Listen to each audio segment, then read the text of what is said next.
One of the hardest moments in a blended family is when the kid causing the problem is your kid. Suddenly, you feel embarrassed, defensive, maybe even a little ashamed. And your spouse is standing there thinking, why aren't you doing something about this? And just like that, tension fills the whole house. Hey guys, we're Chris and Casey from Our Family Rescue. We have real conversations about blended family life.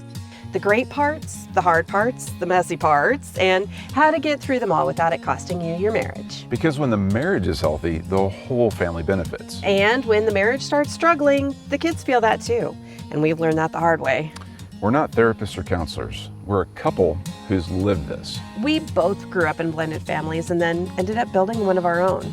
When we got together, we brought 6 kids under one roof, different ages, personalities, and needs. And like most couples, we thought love would make it all come together. It didn't. We went through seasons of tension, exhaustion, and feeling completely overwhelmed. But our commitment to God, to each other, and to our family is what carried us through. And over time, we learned what actually works and what doesn't. That's why we started Our Family Rescue. Because when we were going through it, we felt alone, and we don't want any other families to feel that way. We will share personal stories, but just so you know, we keep all of our kids' details private. But we will always tell you how it felt from our side, and honestly, that's the most important part anyway, right? Of course. Today, we're talking about something almost every blended family runs into at some point, when your child is the one creating the conflict. Let's be honest, every parent believes that their kid is basically a good kid. Right. But in a blended family, the dynamics change. Now your child isn't just interacting with you. They're interacting with your new spouse, step-siblings, new rules, and new expectations. And sometimes the child who's struggling the most is the one that belongs to you. When that happens, a lot of emotions show up all at once. You might feel embarrassed, defensive, guilty, or even ashamed.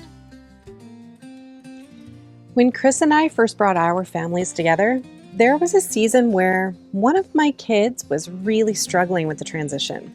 And it showed up everywhere. At the dinner table, at school, at church, at restaurants, in the car, at the counter during homework. It seemed like every single day, the rest of the family would just sit there and watch our struggles. We were oil and water. I could see what was happening, and it put me in a really difficult place.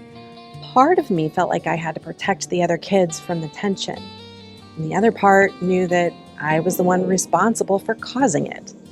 Do you know how exhausting and defeating that is? And then by the time I'd fought through another hard moment, I had almost nothing left. Nothing left for the other kids, nothing left for Chris, honestly, nothing left for myself. And I knew it was deeply unfair, but it seemed like I just couldn't stop it.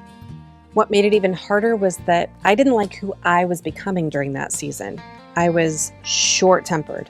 I lost my composure more times than I care to admit.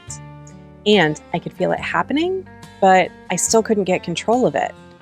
When that happens as a parent, you feel awful about yourself. I could feel the kids watching. They started questioning my authority. I could feel Chris watching and judging. I knew that this isn't what he had signed up for. And I remember thinking, I hate that this is the version of me that everyone sees right now. That's a really heavy place to live. And here's the other part nobody tells you. When you feel like you're failing as a parent all day, you can't just close the bedroom door and flip a switch and suddenly become that happy, sexy, passionate person. Whatever was left of me after those days, that's all Chris got. There was no switch. The worn out, frustrated mom didn't get to stay outside that door. She came right in with me. And I felt like it was a failure as a wife for him too. I felt completely undeserving of Chris and our new family because of all of this piling up. And I want to be honest about what that season was like from my side, because I think step-parents especially need to hear this too. There were moments where I genuinely questioned whether we're going to make it. Not because I didn't love Casey, but because of all of this was just so incredibly hard. When Casey and I chose to blend our families, we had a really clear vision. We wanted to build a strong marriage and a healthy home. We wanted to model what a good relationship actually looks like, so our kids could grow up and build healthy relationships of their own. That was the whole point. But during that season, everything felt like it was being tested. Casey was worn out from managing the tension every single day. And honestly, I didn't know how to help her. At that point of our journey, I didn't have the kind of fatherly relationship yet where I could step in a way a biological parent could. So I'd watch Casey struggle with her child and feel completely helpless, frustrated, like I should be able to do something, but I just couldn't. So we'd talk almost every night, sometimes until 2 or 3 in the morning, even when we both had to work the next day, because we both cared so deeply about every child in that house. Everyone generally loved each other, but the tension was real, and it was starting to affect our marriage.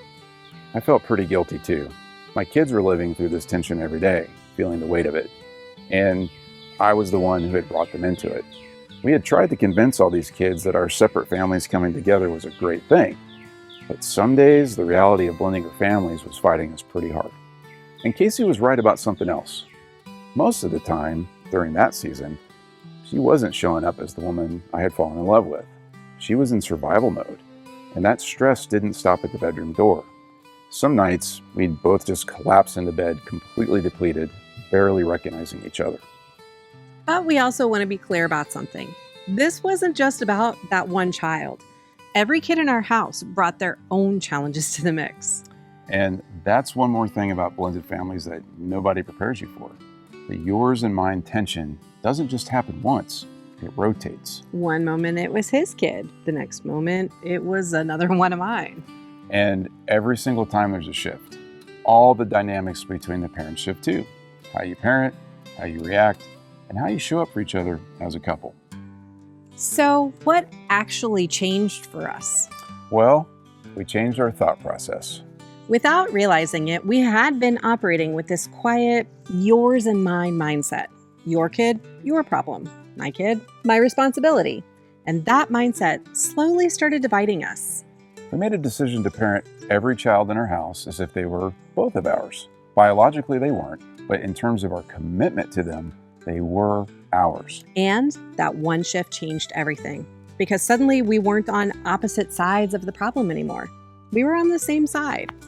Yeah, instead of feeling like we had to defend our own kids, we started asking better questions together. What does this child need right now? What's actually going on beneath the behavior? And what solution helps the whole family? And something else changed too. We started being honest with each other about how we were showing up. If I was in that drill sergeant mode, for instance, Chris could tell me that without me taking it as judgmental.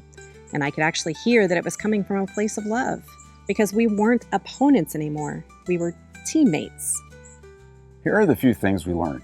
If the marriage suffers, the whole family suffers. Your kids are watching your marriage. They're learning from it. How you handle conflict, how you treat each other, how you solve problems together. That becomes their blueprint for relationships later in life. So prioritizing your marriage isn't selfish. It's one of the most important things you can do for your kids. Also keep in mind, your spouse is not your enemy. They're the only other adult on your team.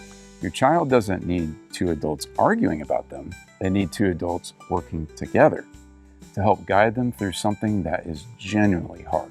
That doesn't require perfection. It just requires humility. Sometimes that sounds like, you're right, I need to handle that. Or maybe it's, will you walk through this with me? Or can we figure this out together? However you put it into words, you're humbling yourself and working together to build something up instead of tearing it down. And finally, with everything we share, we're not telling you there's only one way to do this. We're encouraging you to communicate and figure out what works best for your family and your situation. That's right. What worked for us may or may not work for you, but the key is you're talking through it together. And if something's not working, being willing to adjust, try something new, and keep moving forward as a team. If anything we talked about today felt familiar, if you've lived in that tension, felt that pull between protecting your kids and protecting your marriage, I promise you're not alone.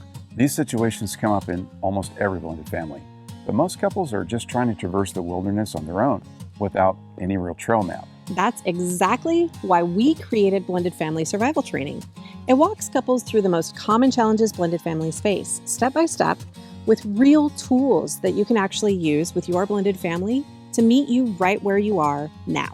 The training teaches couples how to communicate and solve your family's problems together. And if you want to see whether it's the right fit for your family, we put together a free starter kit to help you do exactly that. No pressure, no commitment, just a starting point.